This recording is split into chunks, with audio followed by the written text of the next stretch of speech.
I don't know if any of you are like me, but sometimes you just log into one of your favorite games and you just sit there and you don't really fully know what else to do with yourself. You find yourself questioning, do I even enjoy this game? What am I doing here? So, over the years, I've found that I've struggled to play a lot of different types of games, and even a lot of games that are within genres that I do enjoy playing. Recently, it's kind of been a joke to some people that I've talked to that they're surprised to know that I haven't even played Fallout New Vegas or really even finished Fallout 4 for that fact. Most of these sorts of things are like, I didn't have the money to buy the game when the game came out and now time has gone by, or it's a genre of game that at the time when it released, I didn't really enjoy, but now years later, I've found that I've enjoyed. I struggle to come back around to play the game.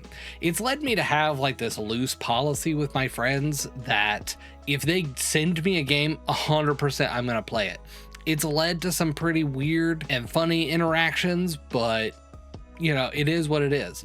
So a few weeks ago, a friend of mine gave me Minecraft, and I definitely did not expect it, but Minecraft actually taught me some pretty interesting things about how I have approached games, and I would love to share them with you. If for some reason, like me, you've been living under a rock and you have no idea what Minecraft is a sandbox, role play, survival, adventure, creative type game where you can do a bunch of different things within the game itself. But the primary gameplay loop is you can mine for materials and craft anything you want out of it. Hence, Minecraft. The reason my friend gave me this copy of Minecraft was he was really pressuring me to join his heavily modded server. So I fully understand that a lot of my gameplay experience with Minecraft is not normal or what you would expect if you were to download and start playing Minecraft yourself. So the first point I learned from my time playing through Minecraft is sometimes it's a lot of fun to just hop into a game with friends and just do anything. I am often the type of person that doesn't want to interact socially with people.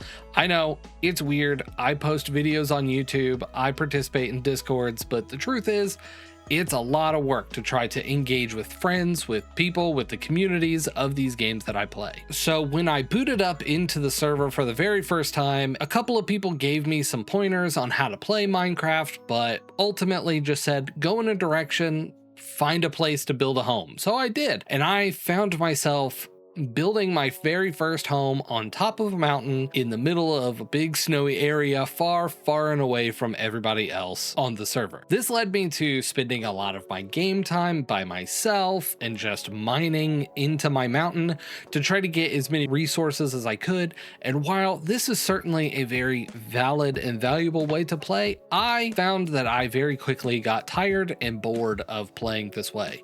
So I bottled up all my social anxiety and I traveled back to our world's hub, back to where we initially spawn and where everybody tends to hang out, and said, hey, I need something to do. So me and a buddy, we crafted up some boats and we just went as south as we could to go find the world border and started looping around and discovering what else was in the world. Explored the seas, we plundered shipwrecks, we pillaged villages to get all of their resources.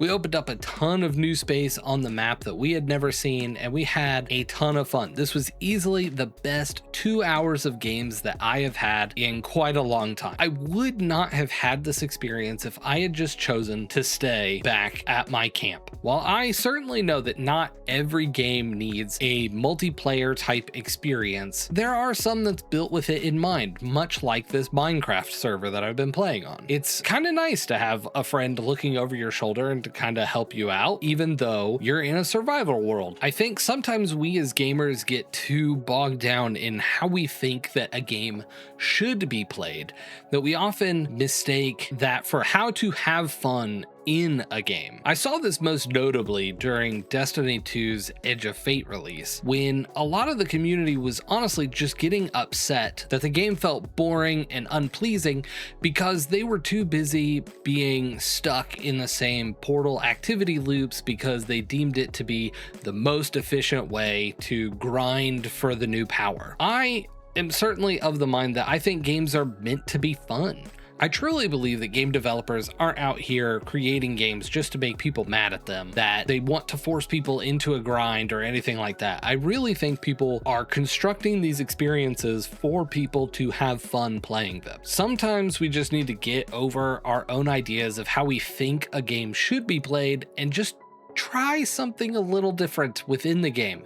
Maybe it's the dopamine, maybe it's breaking up some level of monotony. I don't know, but this first lesson that Minecraft taught me was really to explore something a little different other than what I think I should be doing. The second lesson that I learned that kind of ties in with the first is that help is actually kind of nice. I know from the perspective of me posting videos on YouTube, I've definitely made videos that are designed to help people, and I've hopped into servers and played in game spaces where I provide that help to help people reach their goals or get the loot that they're looking for. Yet when I initially played Minecraft, I wanted it all to be a solo experience. After I got some initial pointers on how to play the game, I went off into the world ready to take it on all on my own, despite the other 6 to 8 people that were also playing on the server. I would dig my heels in, I would only do it my way, I would do it however I thought was best. Fortunately, I changed my mind and I started asking people for help and asking questions and trying to understand, hey, where'd you find that material? How can I get that?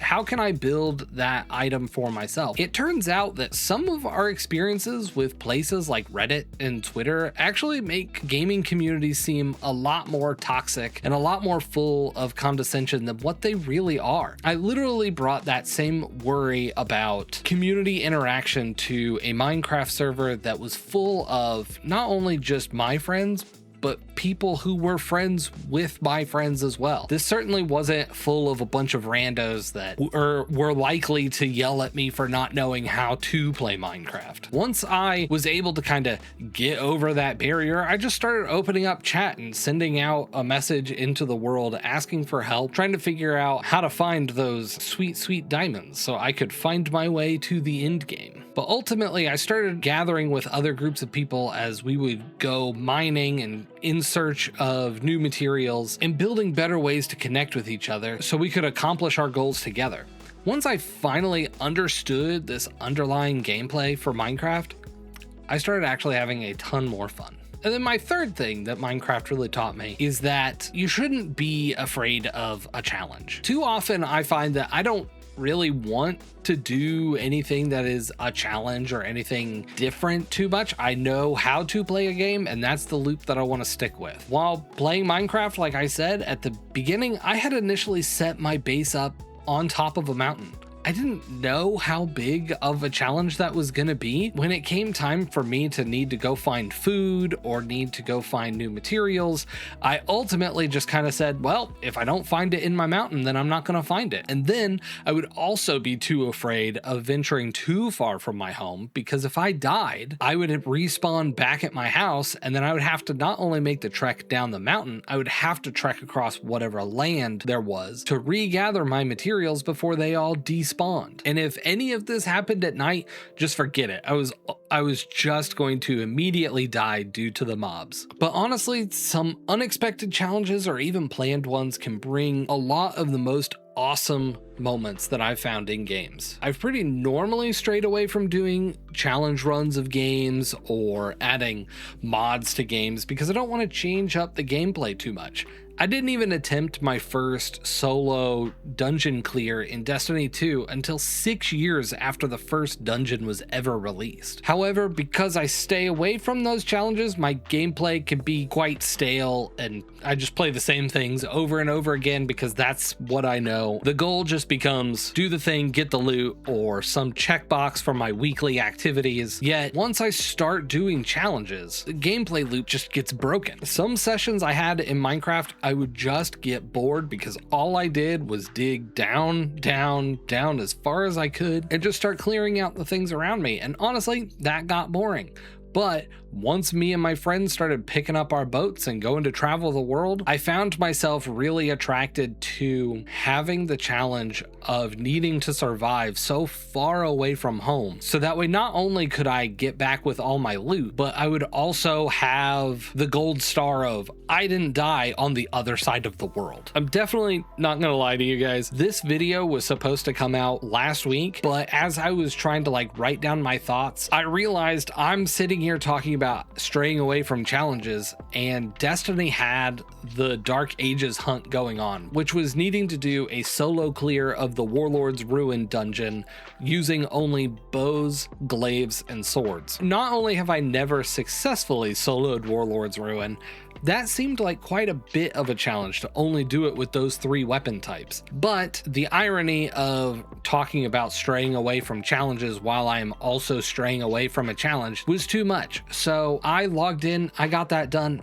I'm waiting on that emblem to show up in my inventory, Bungie. But participating in that challenge was maybe the most fun I have had playing in Destiny in so long. Yes, it took me 5.5 hours, which is more than it probably should have, just because it was a new experience and I was trying to figure out how to do something different. But honestly, I'm really, really grateful for these experiences that I had in Minecraft over the last few weeks.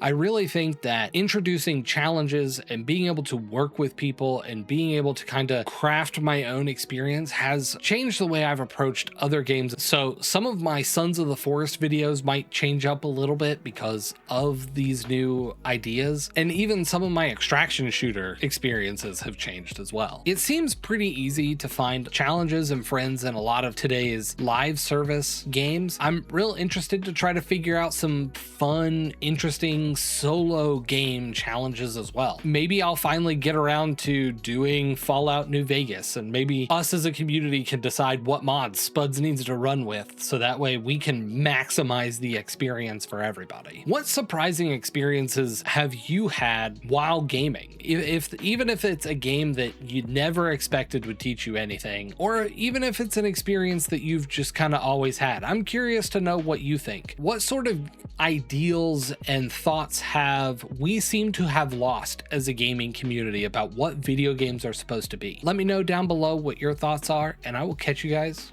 in the next video. See ya.